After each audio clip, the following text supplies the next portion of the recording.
Assalamu alaikum dear students. I am Muhammad Naeem and today we are going to study chapter number 7 of English grade 9th, and the topic of today's lesson is Sultan Ahmad Masjid. Actually आज मैं proper तरीके से lecture जो है वो record नहीं कर रहा. उसकी रीज़न ये है कि whenever I have to record a lecture तो my wife she always supports me and she is taking care of the camera and doing all these things, but today our daughter was not feeling good and she has to attend her.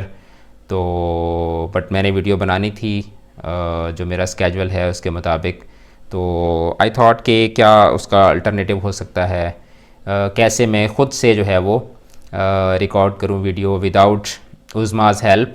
तो I thought कि मैं this is my strategy and गलत भी हो सकती है. आपने मुझे बताना है कि कोई इससे बेहतर ऑप्शन हो सकता है तो वो भी आपने मुझे बताना है.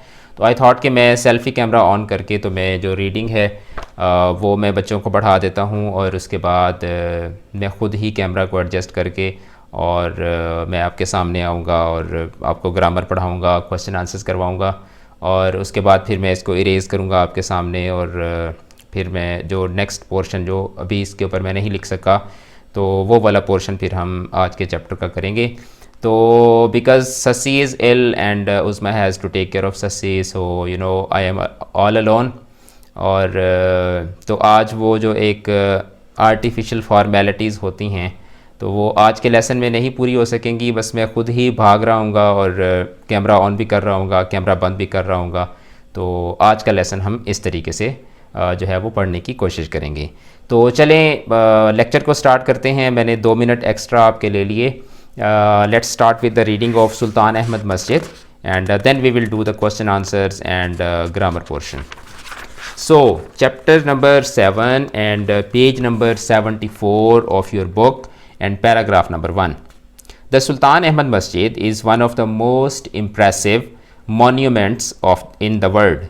Impressive बहुत ही मुतासिर कुन, बहुत ही वेरी स्प्लेंडेड. मॉन्यूमेंट्स यादगारें, ठीक है, ऐसी जगहें जो अपने किसी भी तारीख़ी पस मंज़र की वजह से मशहूर होती हैं उनको हम मॉन्यूमेंट्स कहते हैं. It is also known as Blue Masjid because of the blue tiles that embellish its interior. Embellish that decorate, embellish का मतलब है डेकोरेट करना, that embellish its interior. Situated in Istanbul, the largest city in Turkey and the capital of Ottoman Empire from 1453 to 1923, it has become the most popular tourist attraction. ठीक है, तो ये Istanbul के शहर के अंदर ये मस्जिद वाक़ है. और इस्तांबुल क्या है, ये तुर्की का सबसे बड़ा शहर भी है और तुर्की का दारुल हुकूमत भी है.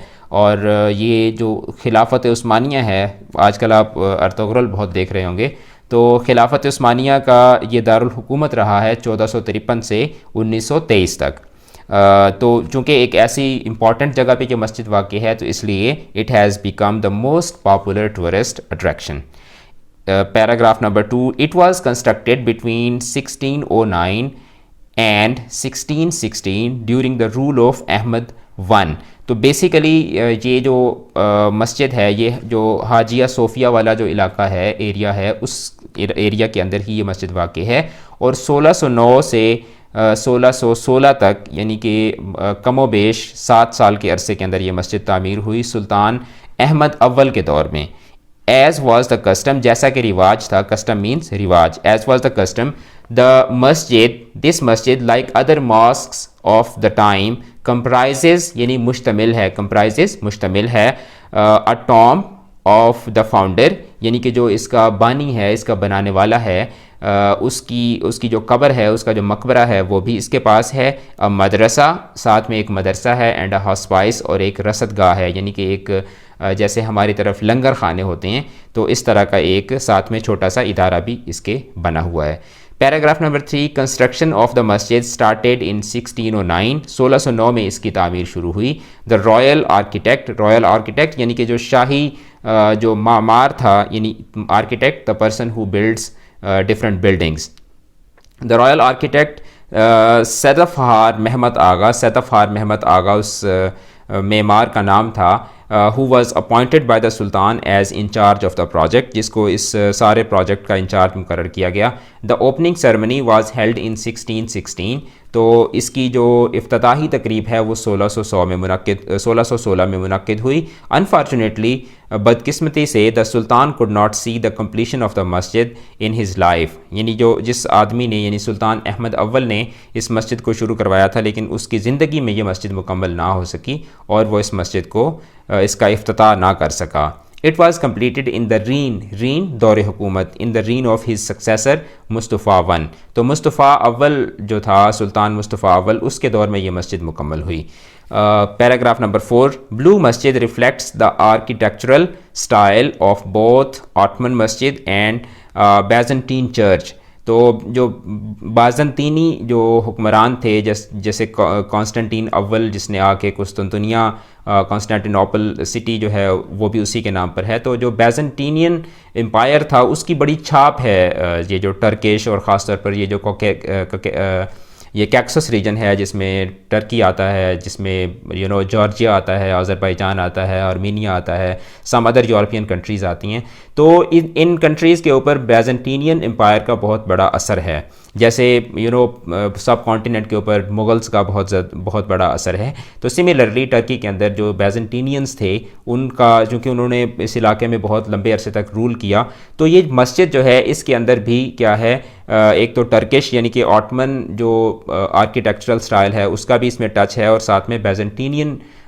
जो लाइक आर्किटेक्ट है उसकी भी इसके अंदर हमें एक रिफ्लेक्शन नज़र आती है। हाजिया Sophia a masjid, one of the wonders of Muslim architecture, was also kept in view as a model, तो पहले मैंने जैसे आपको हाजिया सोफिया की बात की, तो हाजिया सोफिया का जो कि बड़ी मशहूर मस्जिद है, अभी तो रिसेंटली जो है वो उसको मस्जिद के तौर पर ओपन भी किया गया है, तो ये पहले चर्च था, फिर उसके बाद मस्जिद बनी, फिर मस्जिद मुस्तफ़ा कमाल ने जो है मस्जिद और चर्च दोनों को मिक्स कर दिया, एक टूरिस्ट प्लेस बना दी, लेकिन अभी रिसेंटली उसको मस्जिद का दर्जा देकर उसको खोला भी गया है। तो हाजिया सोफिया का जो मॉडल है उसको भी सामने रखा गया जब इस मस्जिद को बनाने लगे। हाजिया Sophia a masjid, one of the wonders of Muslim architecture, was also kept in view as a model. Blue masjid even today is considered to be unmatched in splendor, majesty and size, तो इसकी जो शान व शौकत है, इसकी जो अज़मत है और इसका जो इहाता है या इसका जो साइज़ है, उस एतबार से ये मस्जिद जो है वो ये आज भी बेमिसाल समझी जाती है। पैराग्राफ नंबर 5, द मस्जिद has a spacious four court. Spacious four court मतलब जो एक दरबार का जो इहाता होता है, दरबार का जो सहन होता है, उसको फोर कोर्ट कहा जाता है। तो इसका जो इहाता है मस्जिद का जो बाहर वाला, वो बहुत स्पेशियस है, बहुत खुला है। बाय कॉन्टीन्यूस वॉल्टेड आर्केड, बाहर एक आर्केडिया टाइप, एक छोटा सा बागीचा टाइप भी बाहर बनाया हुआ है। इट हैज़ एब्लूशन फैसिलिटीज़, वज़ू की सहूलियात ऑन बोथ साइड्स, दोनों तरफ।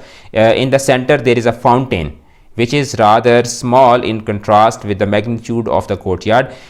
दरमियान में यानी कि दोनों तरफ वज़ू करने की जगह हैं, दरमियान में एक जो है वो एक फव्वारा लगा हुआ है, और वो फव्वारा अगर ओवरऑल आप जो मस्जिद का सहन है उसके साथ उसका अगर जायज़ा लें तो वो फव्वारा काफ़ी छोटा लगता है।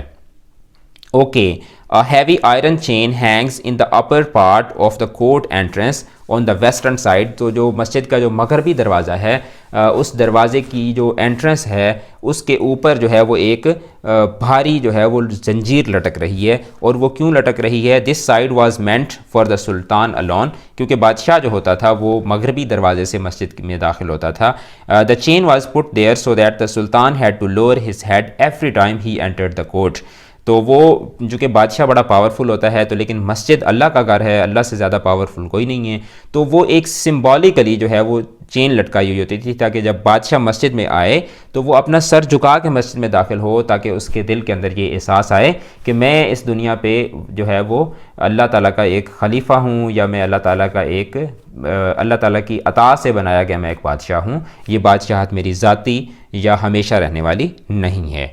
It was the symbolic gesture to ensure the humility आजजी, humility of the ruler in the face of the divine, यानी अल्लाह की बारगाह में जो हुक्मरान है उसकी जो आजजी है, उसका जो इनकिसार है उसको जो है वो वाजे करने के लिए वो जंजीर लगाई गई थी। पैराग्राफ नंबर 6 को पढ़ते हैं। द इंटीरियर ऑफ द मस्जिद at the lower level is lined with more than 20,000 hand made ceramic tiles, यानी कि जो चीनी मिट्टी की जो टाइल्स हैं वो लगी हुई हैं in more than 50 different tulip designs, यानी कि 50 मुख्तलिफ जो फ्लोरल डिज़ाइंस होते हैं, यानी कि फूल की पत्तियों के जो डिज़ाइंस होते हैं उनके 50 मुख्तलिफ अक़साम की जो हैं वो 20,000 से ज़ायद टाइल्स जो हैं वो इस मस्जिद के अंदर लगी हुई हैं। At gallery level the design becomes flamboyant यानी कि बड़ा चमकदार, बड़ा चमकीला, बड़ा रंग बिरंगा, with representation of flowers, fruits and cypresses. तो उसमें मुख्तलिफ़ किस्म के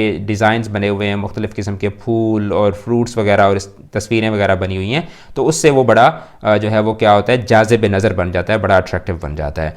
paragraph number 7, the upper level of the interior is adorned decorated with blue paint. तो ऊपर वाला जो हिस्सा है उसमें नीला रंग हुआ है, नीले रंग का रोगन हुआ है। More than 20 stained glass windows with the intricate designs, intricate very delicate, बहुत ही मतलब बारीक बारीक काम हुआ है। Allow natural light to brighten up its interior and the chandeliers further illuminate it with their glow. Okay, the decorations include आयात from the holy Quran. तो उसमें कुरान मजीद की आयात भी, जैसा कि आम तौर पर मसाजिद के अंदर लिखी होती हैं, तो उसमें कुरान मजीद की आयात भी लिखी हुई हैं। The floors are covered with carpets, तो जो फ़र्श है उसके ऊपर कालीन बिछे हुए हैं। Paragraph number 8 and it is page number 75। The most important element in the interior of the masjid is the मेहराब, okay, which is made of finally carved marble. तो सबसे इंपॉर्टेंट जो इसमें चीज़ है मस्जिद के इंटीरियर में वो उसका मेहराब है, जिसको बहुत ही उम्दा किस्म के पत्थर के साथ बनाया गया है। To the right of the mihrab के दाएं जानिब is a richly decorated pulpit. तो एक मिंबर है जो बहुत ही जिसको बहुत आरास्ता किया गया है, बहुत मुज़य्यन किया गया है। The masjid is so designed that even when it is most crowded, मस्जिद को इस ऐसे तर्ज तामीर पे उसको बनाया गया है कि जब इसमें बहुत क्राउड होता है, यानी कि बहुत लोगों से भरी हुई होती है, एवरी वन इन द मस्जिद can hear and see the इमाम। तो ऐसा मतलब शाहकार है ये हुस्न तामीर का कि जितने मर्जी मस्जिद में लोग हों, उस दौर में तो ना इलेक्ट्रिसिटी होती थी, ना उस दौर में स्पीकर्स होते थे, ना उस दौर में ये सारी फैसिलिटीज़ होती थी।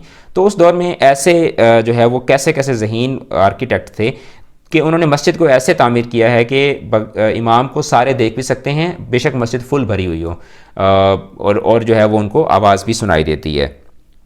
पैराग्राफ नंबर 9 को पढ़ते हैं। The royal room is situated at the south east corner. तो जो जनूब मशरक़ी किनारा है वहाँ पे जो है वो जो रॉयल रूम, यानी कि जो बादशाह और जो रॉयल फैमिलीज़ के लोग आते थे, चूँकि सिक्योरिटी के पॉइंट ऑफ व्यू से भी और वैसे भी मतलब वो एक आप उसको कह लें कि एक जो डिफरेंस है उसको थोड़ा सा मेंटेन रखने के लिए, तो जो रॉयल रूम है वो साउथ ईस्ट जो कॉर्नर है वहाँ पे बनाया हुआ है। It has its own pulpit that use to be decorated with jades and roses, jades जवाहरात एंड रोजेज फूलों के साथ उसको सजाया जाता था। Paragraph number 10, the Blue Masjid has 6 minarets. तो इसके 6 मीनार हैं। 4 minarets stand 1 each at the 4 corners of the masjid. तो 4 जो मीनार हैं वो तो मस्जिद के चारों किनारों पर हैं। Each of these pencil shaped minarets, यानी कि पेंसिल की शक्ल के ये लंबे लंबे पतले पतले मीनार हैं। Has 3 balconies with the while the other 2 at the end of the 4 court have only 2 balconies. तो 4 जो हैं वो किनारों पर बने हुए मीनार और 2 जो हैं वो साइडों पे, मतलब जो दरवाज़ा है जैसे, तो दरवाजे के ऊपर एक इस तरफ और एक उस तरफ बना हुआ है। तो जो बड़े मीनार हैं 4, उनमें 3-3 बालकनीज हैं, और जो 2 जो 4 कोर्ट के ऊपर हैं उसमें कितनी बालकनीज हैं? 2-2 बालकनीज हैं। Okay, paragraph number 12, in the evening, शाम को, a large number of tourist and Turks gather in the park facing the masjid to hear the call to the evening namaz. तो जब शाम का वक्त होता है तो बहुत सारे जो सयाह हैं, यानी कि जो सैर सयाहत करने के लिए लोग जाते हैं, और जो वहाँ के जो मकामी तुर्क बाशिंदे हैं वो वहाँ पर इकट्ठे हो जाते हैं। मस्जिद के सामने जो पार्क है वहाँ पर इकट्ठे होकर वो अजान सुनने के लिए आते हैं, क्योंकि वो जब शाम का वक्त होता है तो वैसे ही वो बड़ा रोमांटिक सा और बड़ा प्यारा जो है वो एक इन्वायरमेंट होता है, बड़ा प्यारा वक्त होता है।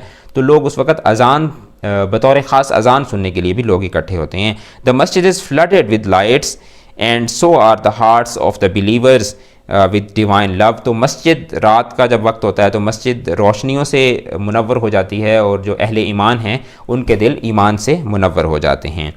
दो much has been lost of the Blue Masjid over the years yet it has not lost the love of its visitors.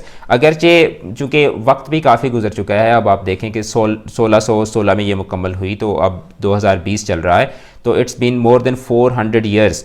तो उसका काफ़ी सारा हिस्सा जो है वो मतलब अपनी उस तरीके से जो है वो आबो ताब के साथ मौजूद नहीं है, लेकिन फिर भी जो विज़िटर्स हैं उनके दिलों में ये मस्जिद आज भी ज़िंदा है। The masjid is still one of the most frequently visited monuments of the world. तो ये मस्जिद जो है ये आज भी दुनिया के उन चंद मकामात में से है जिनको बहुत ज़्यादा दुनिया में विज़िट किया जाता है। तो this was the reading of the chapter. अब मैं इसको रोकूंगा, फिर उसके बाद मैं कैमरा को सेट करूंगा, फिर उसके बाद मैं आपको ग्रामर पढ़ाऊंगा, क्वेश्चन आंसर्स पढ़ाऊंगा and then we will move to the end of this lesson. तो मेरे साथ रहिए।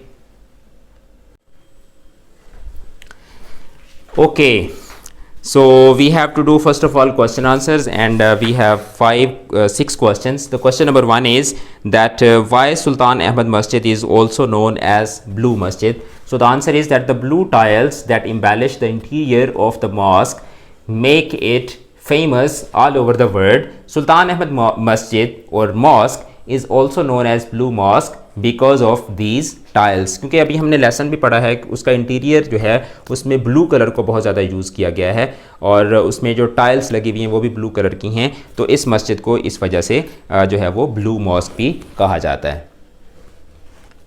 Okay, so I am sorry for this embarrassment.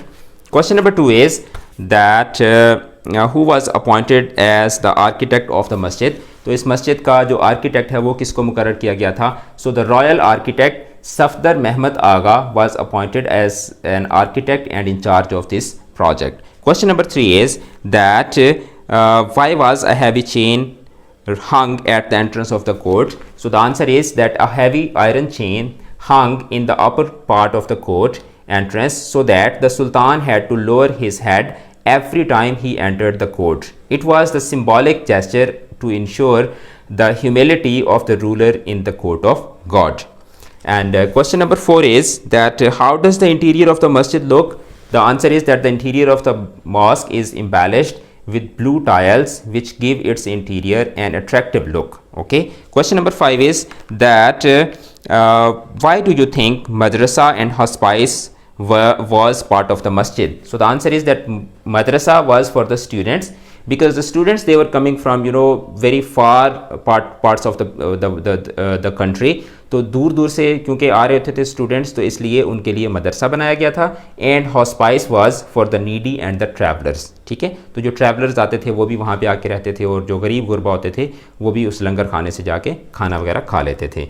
And question number 6 is I forgot to write 6 over here. यहाँ से question number 6 start हो रहा है कि जो Hagia Sophia who constructed Masjid Sophia. So Hagia Sophia was constructed by Constantine I in 360 AD। तो बाद में फिर इसके अंदर जो है वो चेंजेस भी आती रहीं, इसकी रेनोवेशन भी होती रही और इसका जो स्टेटस था वो भी टाइम टू टाइम चेंज होता रहा। उसके बाद हम मूव करते हैं अपने वोकेबलरी के पोर्शन की तरफ। In vocabulary we have activity A and that is that you have to consult a thesaurus and find out the synonyms of the following words. So these are the words. Okay, embellish means decorate. Okay, integrates to mean to put together. Okay, to assemble, to combine.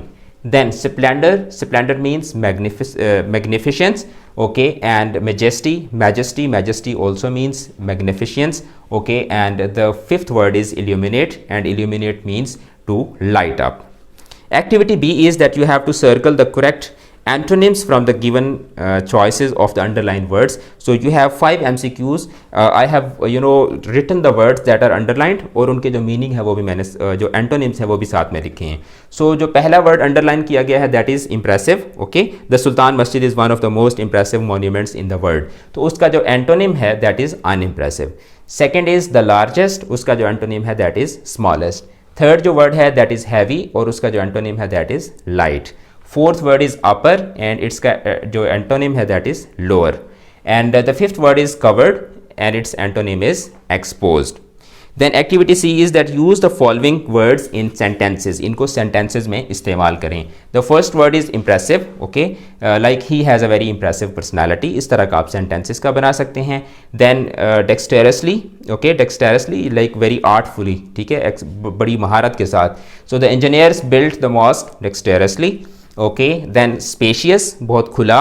This room is very spacious. तो इस तरह का आप sentence बना सकते हैं. Then we have humility, आजिज़ी. तो humility is an attribute of great people. तो आजिज़ी जो है ये बड़े लोगों की एक वस्फ होता है, उनकी एक अलामत होती है. देन फ्लैम्बोयेंट, बहुत चमकदार. The interior of this room is flamboyant. Right. Then we have activity D, and in activity D you have to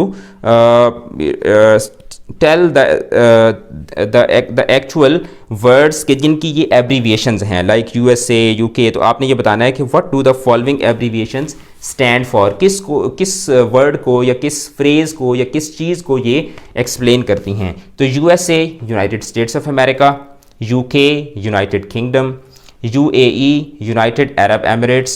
Okay, ICU intense care unit. Then MBBS Bachelor of Medicine and Bachelor of Surgery. Then PhD, Doctor of Philosophy. MPhil Master of Philosophy. Then we have PAF Pakistan Air Force. Then we have NADRA. NADRA stands for National Database and Registration Authority. Okay. Then we have UN, means United Nations.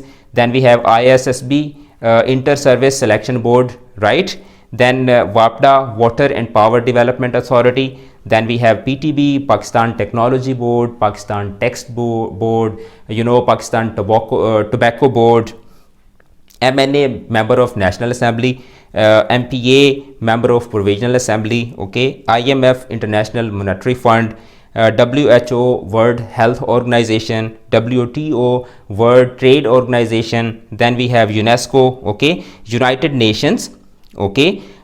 United Nations Education, Scientific and Cultural Organization, इसको UNESCO कहते हैं. Then we have UNICEF, United Nations International Children Emergency Fund Organization. ये जो है ये कहते हैं किसको, यूनिसेफ को. तो ये हमारा जो वोकेबलरी का पोर्शन है ये भी हमारा कवर हो गया. उसके बाद है हमारा ग्रामर का पोर्शन. तो ग्रामर के पोर्शन में वी हैव डिफरेंट एक्टिविटीज़. तो उसको I will try to erase this and do that activity very shortly. मैं कोशिश करूँगा कि पूरे सेंटेंस ना लिखूँ, सिर्फ आपको जो है वो सॉल्यूशंस बताता जाऊँ, तो ताकि आप जो है वो अपना चैप्टर आपका कवर हो जाए. Right.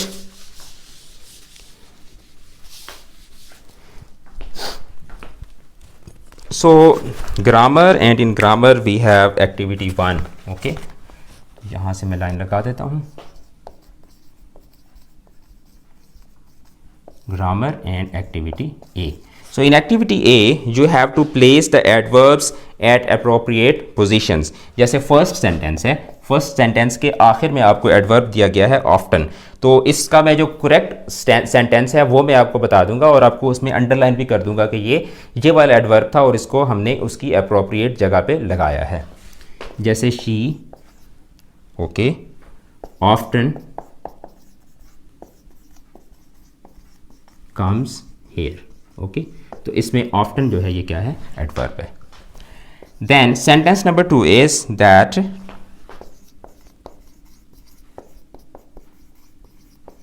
sometimes he goes to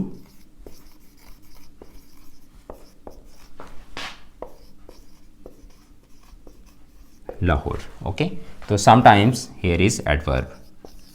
Number 3 is the teacher was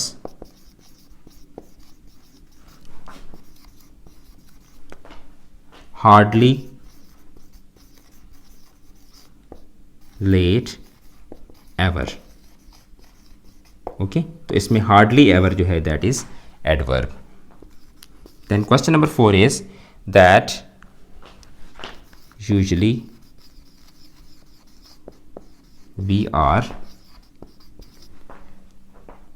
tired by the end of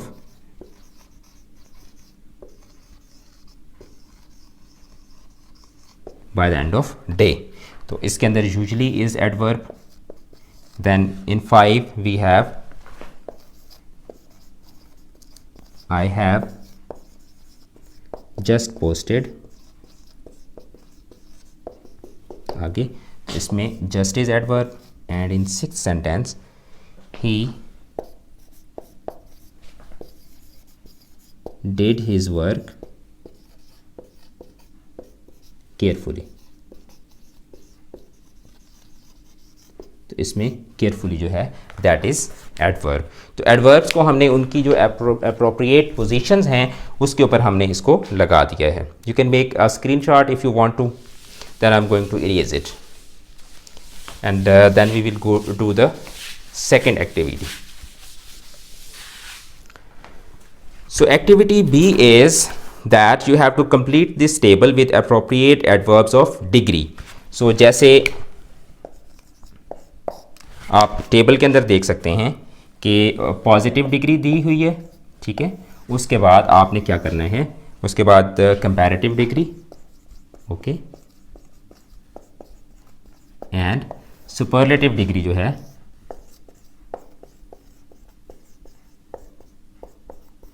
comparative आपको दी हुई है, ठीक है. और जो सुपरलेटिव और कंपैरेटिव है वो आपने लिखनी है, और जो पॉजिटिव यानी कि जो फर्स्ट डिग्री है वो आपको बताई गई है.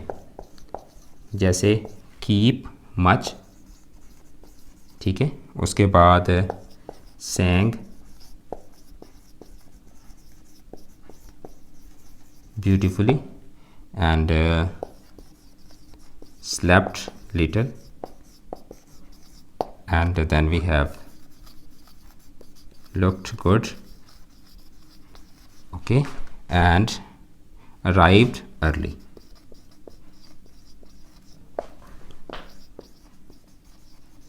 तो इसमें इसकी जो कंपैरेटिव डिग्री बनेगी कीप मच की, ये आ जाएगी keep most, okay, and sorry keep more, और इसकी आ जाएगी keep most, right. Sang beautifully, तो sang more beautifully, sang most beautifully, okay. Then we have slept little, slept less, and slept least, okay, यानी सबसे कम. उसके बाद looked good, looked better, and looked best, right. And then we have arrived early, so arrived earlier and arrived earliest, okay. This was activity B, and in activity C you have to use these words into sentences. So like she sang the song beautifully, she sang the song more beautifully, okay, more beautifully than Azra or any other name, and she sang the song most beautifully, right. And then she slept little, she slept less than me, and she slept least of us, कि हम सब में से सबसे कम वो सोई है, okay. Looked good, okay, Ahmed looked good, Ahmed looked better than me, Ahmed looked, you know, best among us, right. And then Ahmed arrived early, Ahmed arrived earlier than me, and Ahmed was the earliest of us, ठीक है. अहमद हम में से सबसे पहले पहुंचा. तो ये हमारी एक्टिविटी सी हो गई. उसके बाद we have present perfect continuous tense, और उसमें हमारे पास एक्टिविटी डी है.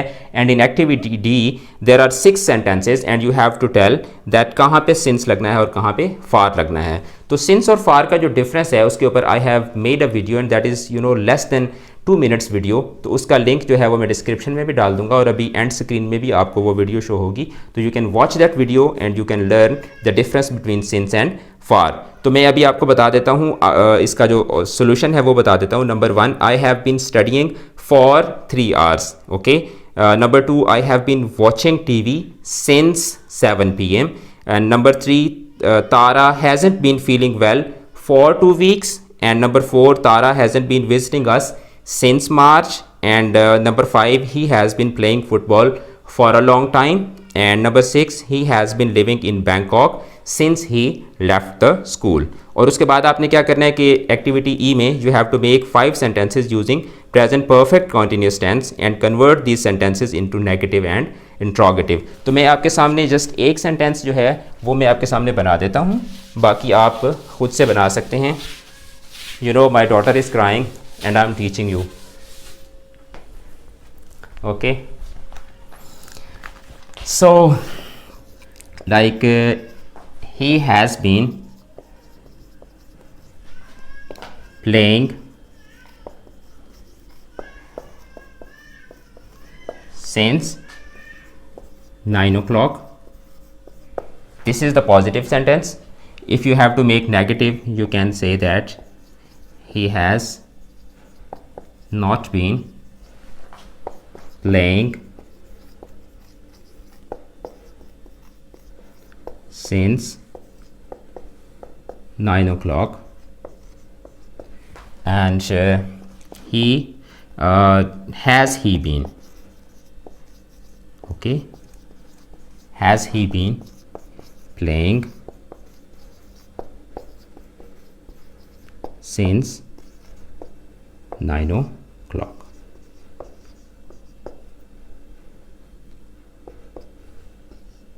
So this is how you can make different sentences. अगर यहाँ पे आपके पास जो सब्जेक्ट पोजीशन है, यहाँ पे अगर आपके पास आई या वी आ जाता है तो then you will make he have, I have been, और you know we have been. Otherwise if you have he she it, okay, and yes if you have they then you also have to go they have. तो इनके साथ आप have लगाएंगे, बाकी सबके साथ आप हैज़ लगा के, this is how you can make your sentences. So this was it for today. Inshallah, I will see you again with chapter number 8, and that is a wonderful poem by Robert Frost. So till the time, take care of yourself, and please pray for my daughter. Thank you so much. Allah Hafiz. Thanks for watching, and subscribe English Keys channel for more interesting videos.